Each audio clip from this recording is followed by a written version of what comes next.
በኢሳይያስ 57 ከቁጥር 15 እስከ 16 ያለውን ቃል አገልጋይ ማቴ ያነብልናል። በኢየሱስ ስም አነበዋለሁ። አሜን። ለዘላለም የሚኖር ስሙም ቅዱስ የሆነ ከፍ ያለው ልዑል እንዲህ ይላል፣ የተዋረዱትን ሰዎች መንፈስ ሕያው አደርግ ዘንድ የተቀጠቀጠውንም ልብ ሕያው አደርግ ዘንድ የተቀጠቀጠና የተዋረደ መንፈስ ካለው ጋር በከፍታና በተቀደሰ ስፍራ እቀመጣለሁ። አሜን። መዝሙር 51 ቁጥር 17 የመጨረሻ። የእግዚአብሔር መስዋዕት የተሰበረ መንፈስ ነው። አሜን። የተሰበረውንና የተዋረደውን ልብ እግዚአብሔር አይንቅም። አሜን። የተሰበረውንና የተዋረደውን ልብ እግዚአብሔር አይንቅም። እግዚአብሔር የሚፈልገው ልብ በሚል ጥቂት ደቂቃ እግዚአብሔርን ቃል አካፍላችኋለሁ። ኢሳይያስም በዚህ ስፍራ ላይ የተናገረው ዳዊትም ደግሞ በመዝሙር 51 ላይ ቁጥር 17 ላይ በብዙ ድካም ውስጥ በብዙ ውድቀት ውስጥ አልፎ ከእግዚአብሔር ዘንድ ምሕረትን ከተቀበለ በኋላ ከእግዚአብሔር ዘንድ ይቅርታን ከተቀበለ በኋላ ለኛ እንዲህ ብሎ ተናገረ። የእግዚአብሔር መስዋዕት የተሰበረ መንፈስ ነው። የተሰበረውንና የተዋረደውን ልብ እግዚአብሔር አይንቅም። የእግዚአብሔር መስዋዕት የተሰበረ መንፈስ ነው። እንግዲህ የተሰበረ ሲል የተዋረደ ሲል የተጎዳ ወይንም ደግሞ በጨለማ ውስጥ ያለ ያበቃለት የተበላሸ ለማለት አይደለም። የተሰበረ የተዋረደ ሲል በእግዚአብሔር ፊት ራሱን ዝቅ የሚያደርግ መሰበር የሚለውን የሚያመለክተው ያንን ነውና ዳዊት በኃጢአት ከወደቀ በኋላ በእግዚአብሔር ፊት እግዚአብሔርን ከበደለ እግዚአብሔርን ካሳዘነ በኋላ ዳዊት በሩን ዘግቶ በአምላኩ ፊት ራሱን ያዋረደበት ምዕራፍ ነው። ሁላችሁም እንደምታውቁት በእግዚአብሔር ፊት ምሕረትን የጠየቀበት ቅዱሱን መንፈስ ከሱ እንዳይሄድበት እግዚአብሔርን የተማጸነበት የሙጥኝ ያለበት ምዕራፍ ነው። ዳዊት እዚህ ስፍራ ላይ ደስ እያለው የዘመረው የጸለየው ጸሎት አይደለም። እጅግ ልቡን አዋርዶ በሐዘን ውስጥ ሆኖ ተጨንቆ እግዚአብሔር ምሕረት እንዲያደርግለት እንደገና ቻንስን እንዲሰጠው እንደገና እድልን እንዲሰጠው እንደገና እንዲያነሳው እንደገና ይቅር እንዲለው እንደገና ፊቱን እንዲመልስለት የጸለየው ጸሎት ነው። ከላይ ቁጥር 1 ስታነቡ እንደ ምሕረት ብዛት እንደ ቸርነት ብዛት መተላለፌን ደምስስ ኃጢአቴን ከኔ ላይ አንጻ አለ። እጠበኝ ከበረዶም ይልቅ ነጭ ሆናለሁ አለ። ይህንን እየጸለየ ደግሞ በመሃል በሕይወቱ ላይ እግዚአብሔር ትልቅ ቦታ ላይ ትልቅ ስፍራ ላይ እንዳለ እንዲህ ብሎ ይናገራል። አቤቱ ቅዱሱን መንፈስ ከኔ አትውሰድብኝ፣ ንጹሕ ልብን ፍጠርልኝ፣ የቀናውን መንፈስ በውስጥ ያድስ፣ ከፊትህ አትጣለኝ ይላል።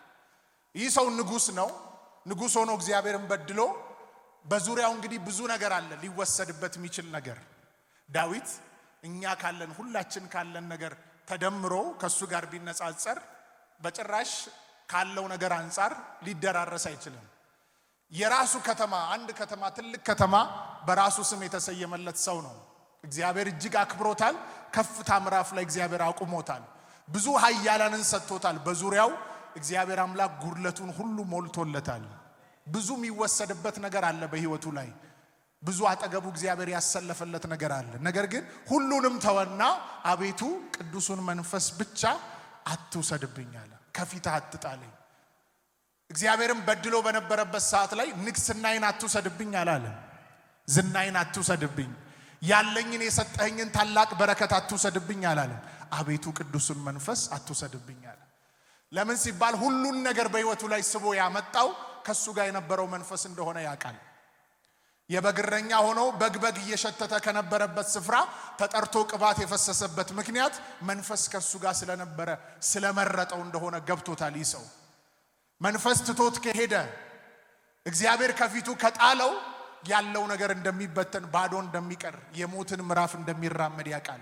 ስለዚህ በዚህ በኢሳይያስ መጽሐፍ ምዕራፍ 51 ላይ በተሰበረ ልብ በተዋረደ መንፈስ በእግዚአብሔር ፊት ሙጥኝ እያለ ምሕረትን የተቀበለበት ይቅርታን የተቀበለበት ስለ ይቅርታ የጸለየበት ስፍራ ነው። ቁጥር 17 ላይ ምን አለ? እግዚአብሔር መስዋዕት አለ የተሰበረ መንፈስ ነው አለ። እግዚአብሔር ከሰው የሚቀበለው መስዋዕት የተሰበረ መንፈስን ነው፣ የተዋረደን ልብ ነው። እግዚአብሔር የተሰበረውን ልብና የተዋረደውን ልብ አይንቅም አለ። ጌታ ኢየሱስ ይባረክ። እግዚአብሔር የተሰበረውንና የተዋረደውን ልብ ምን አይልም? አይንቅም። ይበልጡኑ የሚመለከተው ልብ ይበልጡኑ አብሮ የሚቆመው ልብ እግዚአብሔር የተሰበረ ልብ የተዋረደ መንፈስ በትህትና የሚመላለስ ልብ ካለው ሰው ጋር ነው።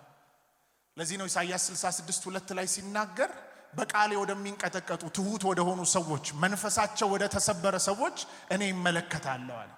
ከሰዎች መሃል ከብዙዎች መሃል መንፈሳቸው ወደ ተሰበረ ትሁት ወደ ሆነ የተሰበረ ልብ ወዳላቸው ሰዎች እመለከታለሁ አለ። በአዲስ ኪዳን የክርስቶስ ልብ ተሰጥቶናል። አዎ፣ ነገር ግን እንደ እግዚአብሔር ቃል አባቶች የተመላለሱበትን በእግዚአብሔር ፊት ራሳቸውን አዋርደው ራሳቸውን ዝቅ አድርገው የተመላለሱበትን ምዕራፍ በሕይወታችን ላይ እግዚአብሔር እንድናበዛ ይፈልጋል። እግዚአብሔር ትዕቢተኞችን ይቃወማል፣ በትሁት ልብ የሚመላለሱትን ግን ጸጋ ያበዛላቸዋል። ዛሬ እግዚአብሔር የሚመለከተው ልብ የክርስቶስ ልብ የትህትና ልብ ነው። እግዚአብሔር በልባችሁ ውስጥ ያብዛላችሁ። እግዚአብሔር በልባችን ውስጥ ያብዛልን በኢየሱስ። እግዚአብሔር የሚያየው ልብን ነው። ሰው ፊትን ነው የሚያየው፣ እግዚአብሔር ልብን ነው የሚያየው። አይታችኋል። ሐና እንኳን ወደ ቤተ መቅደሱ ገብታ ትጸልያለች። በቃ ከንፈሯ ይንቀሳቀሳል፣ ትናገራለች። ኤሊ መጥቶ ፊትን ስለሚያይ አንቺ ሴት ስካሪሽ እስከመች ነው አላት። በሰው ፊት ተንቃለች፣ ነገር ግን በአምላኳ ፊት እቺ ሴት ታይታለች። ሀገርን ሁሉ የሚያሳርፍ ሳሙኤል በሷ ውስጥ ሊወጣ ሰማይ አጀንዳ ይዞ ቀጠሮ ይዞ እየጠበቃት ነው ያለው። አንድ ሰው ጮሆ አሜን ይበል። ሰው ፊትን ያያል፣ ጌታ ግን ልብን ያያል። አይታችኋል። ስለ ጸሎት አሁን የተናገርኩበት እዚህ ጋር ለምንድን ነው? ኢየሱስ እንኳን ምሳሌ ሰጥቷል። የኢየሱስን ምሳሌ ልጠቀም። ሉቃስ ወንጌል ምዕራፍ 18 ላይ ስለ ጸሎት ኢየሱስ ያስተማረበት ክፍል ነው። ቁጥር 1 ላይ ሳታክቱ ዘውትር ጸልዩ አለ። ሳይታክቱ ዘውትር ስለ መጸለይ ሁለት ምሳሌ ነገራቸው። አንደኛው ስለ አመፀኛው ዳኛ ነው። ሁለተኛው ደግሞ ቁጥር 10 ላይ አንድ ቀራጭና አንድ ፈሪሳዊ ወደ ቤተ መቅደስ ሄዱ፣ ሊጸልዩ ሄዱ አለ። ጌታ ኢየሱስ እዚህ ክፍል ላይ ፈሪሳዊው ቀራጩ ወዴት ሄዱ አለ? ወደ ቤተ መቅደስ ሊጸልዩ። ቁጥር 10 እስቲ አንብብልን። ጻድቃን እንደሆኑ በራሳቸው ለሚተማመኑና ሌሎቹን ሁሉ በጣም ለሚንቁ ይህን ምሳሌ ነገራቸው እንዲህ ሲል፣ ሁለት ሰዎች ሊጸልዩ ወደ መቅደስ ወጡ። ሁለት ሰዎች ሊጸልዩ ወደ መቅደስ ወጡ። አንዱ ፈሪሳዊ፣ ሁለተኛውም ቀራጭ። ፈሪሳዊም ቆሞ በልቡ ይህን ሲጸልይ፣ እግዚአብሔር ሆይ እንደ ሌላው ሰው ሁሉ ቀማኛና አመፀኞች አመንዝሮችንም ወይም ደግሞ እንደዚህ ቀራጭ ስላልሆንኩ አመሰግንሃለሁ። በየሳምንቱ 2 ጊዜ እጦማለሁ፣ ከማገኘውም ሁሉ አስራት አወጣለሁ። ቀራጩ ግን በሩቁ ቆሞ አይኖቹን ወደ ሰማይ ሊያነሳ እንኳን አልወደደም። ነገር ግን አምላክ ሆይ እኔን ኃጢአተኛውን ማረኝ እያለ ደረቱን ይደቃ ነበር። ሃሌሉያ። እላችኋለሁ ከዚህ ይልቅ ጻድቅ ሆኖ ወደ ቤቱ ተመለሰ። ራሱን ከፍ ከፍ የሚያደርግ ይዋረዳልና ራሱን የሚያዋርድ ከፍ ከፍ ይላል። ገባችሁ ሐሳቡ? ሁለቱም ቀራጩም ፈሪሳዊውም ወደ ቤተ መቅደስ የሄዱት ለምንድን ነው? ሊጸልዩ፣ ለጸሎት ነው። ጸሎት መልካም ነው። ነገር ግን አንዱ ከስሮ ተመለሰ፣ አንዱ ደግሞ አትርፎ ተመለሰ። አንዱ ጽድቅ ሆኖ ተቆጠረለት፣ ጻድቅ ሆነ። አንደኛው ግን እንደውም ከስሮ ተመለሰ፣ ባይሄድ ይሻላል። ፈሪሳዊው ሲጸልይ አይታችሁ ከሆነ የቆመበትን ከፍታ ትምክት አደረገውና ታበየና እንደዚህ ሰው ስላላደረከኝ፣ ወደ ቀራጩ እያመለከተ እንደዚህ ሰው ስላላደረከኝ እኔ በሳምንት እንደዚህ አደርጋለሁ፣ ይህን አደርጋለሁ፣ በዚህ ገባለሁ፣ በዚህ ወጣለሁ እያለ የቆመበት ከፍታ ላይ ያንን ከፍታ ትምክት አድርጎ ተናገረ። አንተኔ ያቆምከኝ አይደለም ያለው፣ ቆም ያለው አዎ እንደዚህኛው ሰውዬ ስላላደረከኝ ስላልወደኩኝ አመሰግናለሁ እያለ እያነጻጸረ መጸለይ ጀመረ። ጸሎት እያነጻጸረ የምንጸልየው አይደለም። የቆምንበት ከፍታ ቢኖር እንኳን በምህረቱ ነው የቆምነው። ስለ ቆምንበት ከፍታ እግዚአብሔርን ስናመሰግን ከፍታውን እያየን ሳይሆን ከፍታውን ያመጣውን ምህረት እያየን ነው ልንጸልይ የሚገባው። ያቆመኝ ምህረቱ ነው የሚል ሰው ጮሆ አሜን ይበል። ባይ ዘ ዌይ በዚህ የምንኖርበት መንፈስ ዓለምም ፍጥረት ዓለምም ሰው ቶሎ የሚወድቅበት መንገድ፣ ወዲያውኑ ፈጥሮ የሚወድቅበት መንገድ ምን መሰላችሁ? በትዕቢት መመላለስ ነው። ትዕቢት ውድቀትን እንኳን ትቀድማለች። ሰው በትዕቢት ሲመላለስ ፈጥኖ የሚወድቅበትን መንገድ መርጧል ማለት ነው። ይህ ሰው የጸለየው ጸሎት በትዕቢት የተሞላ ነው። ያን ኃጢአተኛ ተመልከቱት። ከፈሪሳዊው በላይ አስቀድሞ ሲመጣ ኃጢአተኛ ነው፣ ቀራጭ ነው። በአምላኩ ፊት ቀና ብሎ እንኳን ማየት አልወደደም። ደረቱን እየደቃ አቤቱን የኃጢአተኛውን ማረኛል። አቤቱ እኔ ኃጢአተኛውን ማረኝ እያለ ደረቱን እየደቃ ሲጸልይ አምላኪን ሰው ተመለከተው። ለምን መሰላችሁ? ብዙ ኃጢአት ስለሰራና ስላልሰራ አይደለም። የሚጸልይበት ልብ የእግዚአብሔርን አቴንሽን የሚስብ ነው። የእግዚአብሔር እይታ በላዩ ላይ እንዲሆን የሚያደርግ ልብ ነው እየጸለይበት የነበረ ልብ። አቤቱ እኔ ኃጢአተኛውን ማረኝ ሲል በአምላኩ ፊት ሲጮህ እግዚአብሔር ይህን ሰው ተመለከተው፣ ኃጢአቱን አነሳለት፣ ጽድቅን አለበሰው። አንድ ሰው ጮሆ አሜን ይበል። አንድ ሰው ደግሞ አሜን ብሎ ይቀበል። ዛሬ በጌታ በኢየሱስ ስም በሕይወታችሁ ውስጥ የትኛውም ትዕቢት ካለ፣ ውድቀትን እያፋጠነ ያለ ትዕቢት ካለ ዛሬ በኢየሱስ ስም ከዘመናችሁ ላይ የተነቀለ ይሁን። ከዘመናችሁ ላይ የተነቀለ ይሁን። ይነቀል በኢየሱስ ስም። ያዕቆብ 4:6 ላይ ሲናገር የእግዚአብሔር ቃል እንደዚህ ይላል፣ ለትሑታን ጸጋን ይሰጣል ይላል፣ ትዕቢተኞችን ግን ይቃወማል። ለትሑታን ጸጋን ይሰጣል፣ ትዕቢተኞችን ግን ምን ይላል? ይቃወማል። ትሕትናም ትዕቢትም ያለው ልብ ላይ ነው። ትሕትናም ትዕቢትም ያለው ልብ ላይ ነው። ሰው ሲታበይ በልቡ ነው የሚታበየው። ሰው በትሕትና ሲመላለስ በልቡ ነው ትሑት የሚሆነው። ናቡከደነጾር አይታችሁት ከሆነ የብዙ በመቶ የሚቆጠሩ ሀገሮች ንጉስ ነው። ይሰው የነበረበት የንግስና ሌቭል አሁን በዘመናችን እንዳሉ የሀገር መሪዎች ወይም ንጉሶች አይደለም።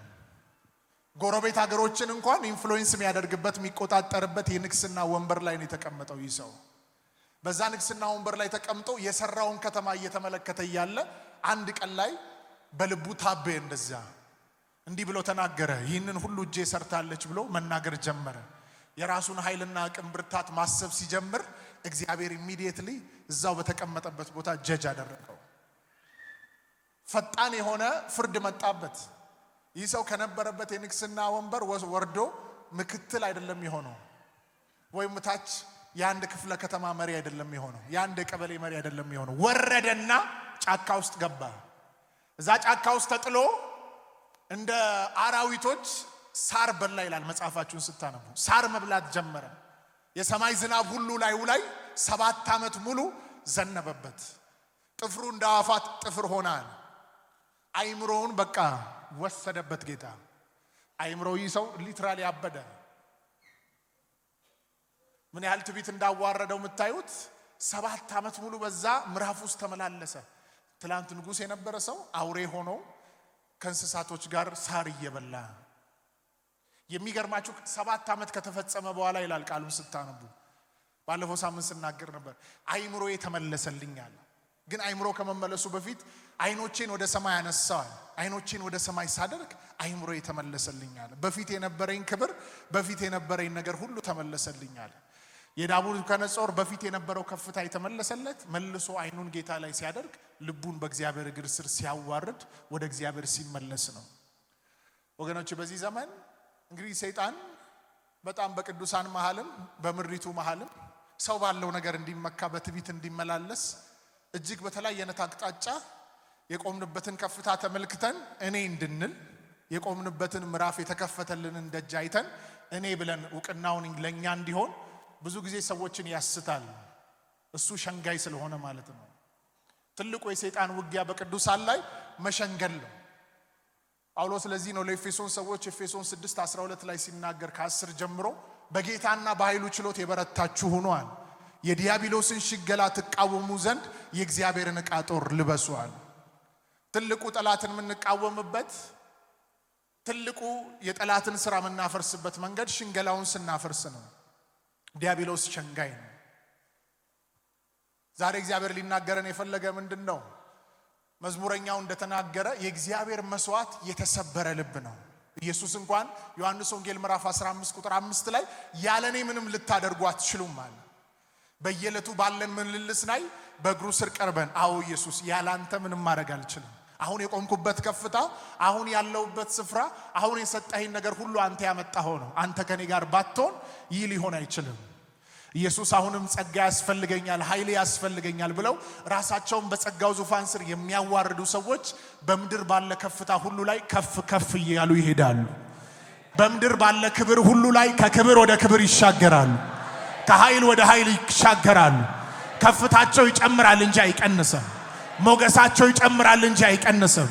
በረከታቸው ይጨምራል እንጂ አይቀንስም። ሃሌሉያ። መዝሙር 34 ቁጥር 18 ላይ እግዚአብሔርን ቃል አውጣልን። እግዚአብሔር ልባቸው ለተሰበረ ቅርብ ነው። እግዚአብሔር ልባቸው ለተሰበረ ቅርብ ነው። መንፈሳቸው የተሰበረውንም ያድናቸዋል። መንፈሳቸው የተሰበረውንም ምን ይላቸዋል? ያድናቸዋል። ሊረዳቸው ቅርብ ነው። ሊያግዛቸው ቅርብ ነው። ሊያበረታቸው ቅርብ ነው። ሊያሻግራቸው ቅርብ ነው። ሃሌሉያ። ለምን መሰላችሁ? ከሁላችንም ጋር ጌታ አለ። በአዲስ ኪዳን ጳውሎስም እንደተናገረ ጌታ ቅርብ ነው። በነገር ሁሉ በጸሎትና በምልጃ በእግዚአብሔር ዘንድ ልመናችሁን አስታውቁ እንጂ አትጨነቁ አለ። አዎ በአዲስ ኪዳን እኛ ሁላችን የመንፈስ ቅዱስ መኖሪያዎች ነን፣ የክርስቶስ መኖሪያዎች ነን። ነገር ግን እግዚአብሔር ፈጥኖ ሊረዳው ፈጥኖ ሊያግዘው አብሮት የሚቆም ሰው ምን አይነት ሰው መሰላችሁ? ሁሌ በእግዚአብሔር እግር ስር ራሱን የሚያዋርድ በተሰበረ ልብ በተዋረደ መንፈስ በአምላኩ እግር ስር የሚቀርብን ሰው ነው። በአምላኩ እግር ስር በተሰበረ ልብ በተዋረደ መንፈስ ራሱን አዋርዶ ተሸንፎ የሚቀርብ ሰው በምድር ላይ የትኛውን ምዕራፍ የትኛውን ባትል የትኛውን ፈተና ሊያሸንፈው አይችልም። ለምሳላችሁ ውጊያውን የሚዋጋለት እሱ ነው። ባይዘዌ ጸሎት ሰው በትህትና በአምላኩ እግር ስር የሚቀርበው ከአምላኩ ጋር ያለው የህብረት ህይወት ታውቃላችሁ። ሰውየው ራሱ የሚቀርበው ያ ሰው ደካማ እንደሆነ የገባው ሰው ነው። በአምላኩ እግር ስር ራሱን የሚያዋርድ ሁሌ የአምላኩን እጅ የሚጠራ ሁሌ በአምላኩ ፊት የሚጸልይ ሰው ደካማ እንደሆነ የገባው ሰው ነው። ስለዚህ ሁሉ ጊዜ እግዚአብሔር ደግሞ ምን ያደርጋል? በዛ ድካም ውስጥ ደካማ እንደሆነ የገባው ሰው ስለሆነ ኃይሉን ይልክለታል። በዛ ድካም ውስጥ የእግዚአብሔርን ኃይልና ጸጋ የራሱን ጸጋ በህይወቱ ላይ ይገልጥለታል። በራሱ ብርታትና ኃይል የሚኖር ሰው በራሱ ብርታትና ኃይል ችግሮቹ የሚጋፈጥ ሰው ጸሎት አያስፈልገውም። ኖርማሊ በቃ በአምላኩ ፊት አመስግኖ ብቻ ወጥቶ ራሱ ከፊቱ ያለውን ነገር ራሱ ይጋፈጣል። በሚሰራው ስራ ላይ ራሱ ይጋፈጣል። አዎ እግዚአብሔር ከኛ ጋር ስላለ በዛ እምነት ውስጥ ሆነን የምንጋፈጣቸው ነገሮች ሁሉ ድል እናገኛለን። ነገር ግን አንድ ነገር በልባችን ውስጥ ሊኖር ይገባል። ያለ እርሱ እንደማንችል ያለ እርሱ ምንም ማድረግ እንደማንችል በየቀኑ አምላካችንን በዚህ ልብ ዕውቅና ልንሰጠው ይገባል። በዛ ውስጥ ስንመላለስ የጌታ ጸጋ የጌታ ኃይል የጌታ እጅ ሁሉ ጊዜ በህይወታችን ላይ በዘመናችን ላይ እየተገለጠ ይሄዳል። አማኝ ካለ ጮሆ አሜን። እጃችሁን ዘርጉ። ዛሬ በኢየሱስ ስም የሚያድን የእግዚአብሔር አሰራር ከክፉ ከጨለማ ከዲያብሎስ ስራ የሚያድን የእግዚአብሔር አሰራር በህይወታችሁ ላይ ይገለጣል። ይገለጣል። ይገለጣል በኢየሱስ ስም። አሁን ከፊት ባለን ዘመን ላይ በአገልግሎት በተጽኖ በቢዝነስ በምድሪቱ ከፍታ ላይ የሚገለጡ በመስቀሉ ስር በጸጋው ዙፋን ስር ራሳቸውን ዝቅ ያደረጉ ራሳቸውን ያዋረዱ ሰዎች ምድሪቱን በኢየሱስ ስም ይሞሉታል። የምድሪቱን ከፍታ ይዛሉ። የቢዝነሱን ከፍታ ይዛሉ። የከፍታን ከፍታ ይዛሉ በኢየሱስ ስም። በዚህ ልብ የምትመላለሱበት ጸጋና ኃይል ዛሬ በእናንተ ላይ ይምጣ በኢየሱስ ስም። አገልጋዮች ጸጋን መካፈል ኃይልን ማግኘት በእግዚአብሔር እግር ስር ቀርበን ከእግዚአብሔር የሆነውን ነገር መካፈል እጅግ ቀላል ነው። የተካፈልነውን ነገር ግን እስከ መጨረሻ ማስቀጠል እጅግ ከባድ ነው። የሆነ ነገርን መቀበል አንዴ ነው። ያን የተቀበላችሁትን ነገር ደግሞ ይዛችሁ እስከ መጨረሻ ማስቀጠል መልቲፕላይ ያደርጋችሁ እያስጨመራችሁ እስከ መጨረሻው ማስቀጠል እጅግ ከባድ ነው። ራስን ዝቅ ማድረግ አገልጋዮች ስማችን ሲጠራ በስጋ ደስ ይላል። አቤት እንትና ላይ ያለው እንትና ሲያገለግል እንትና እንደዚህ ሲያደርግ ወይም ደግሞ ሰው ሁሉ ዝቅ እያለ ተንበርክኮ ሰላም ሲለን ደስ ሊል ይችላል ለስጋ። ነገር ግን ውድቀት አለው ከፊት። ነገር ግን ባደረገላችሁ ነገር ላይ ጀምራችሁ እስከምትጨርሱ ኢየሱስ ስትሉ ጀምራችሁ እስከምትጨርሱ እግዚአብሔር ስትሉ አንተ ስትሉት ሃሌሉያ ራሳችሁን እያዋረዳችሁ እሱን ከፍ እያደረጋችሁ ነው። ዛሬ በአንድ ሰው ህይወት ላይ ልናገር፣ በአንድ ሰው አገልግሎት ላይ በአንድ ሰው ፖዚሽን ላይ በአንድ ሰው ስራ ላይ እናንተ ዝቅ እያላችሁ እሱ በእናንተ ላይ ከፍ ብሎ ይታይ። ሃሌሉያ። በእንደዚህ አይነት ልብ ውስጥ የሚመላለስ ሰው እግዚአብሔር ብዙዎች የሚቀኑበትን ከፍታ አሳልፎ የሚሰጠው ለሱ ነው። ምንም ከፍታ ቢሰጠው በዛ ከፍታ ላይ ኢየሱስ ይላል። እግዚአብሔር ከፍቶልን በተከፈተልን ነገር ላይ ኢየሱስ ብለን ዕውቅና ካልሰጠን ምን ያደርግልናል? ቢዘጋ ይሻላል። እግዚአብሔር ራርቶልን የሆነ ነገር ሰርቶልን የሆነ ነገር ሰጥቶን በገንዘባችን የእግዚአብሔርን ቤት ካልሰራን እግዚአብሔር ባደረገልን ነገር ላይ ወጥተን ኢየሱስ ብለን ዕውቅና ካልሰጠን ምን ያደርጋል ያ ነገር? ስለዚህ በጸሎት ብቻ አይደለም የተሰበረ ልብ የተዋረደ መንፈስ ያለው ሰው እግዚአብሔር በሕይወቱ ላይ በሚያደርገው ነገር ሁሉ ላይ ራሱን ዝቅ እያደረገ ክርስቶስን ያተልቃል። ራሱን ዝቅ እያደረገ እሱን ከፍ ያደርጋል። አሜን አሜን አሜን።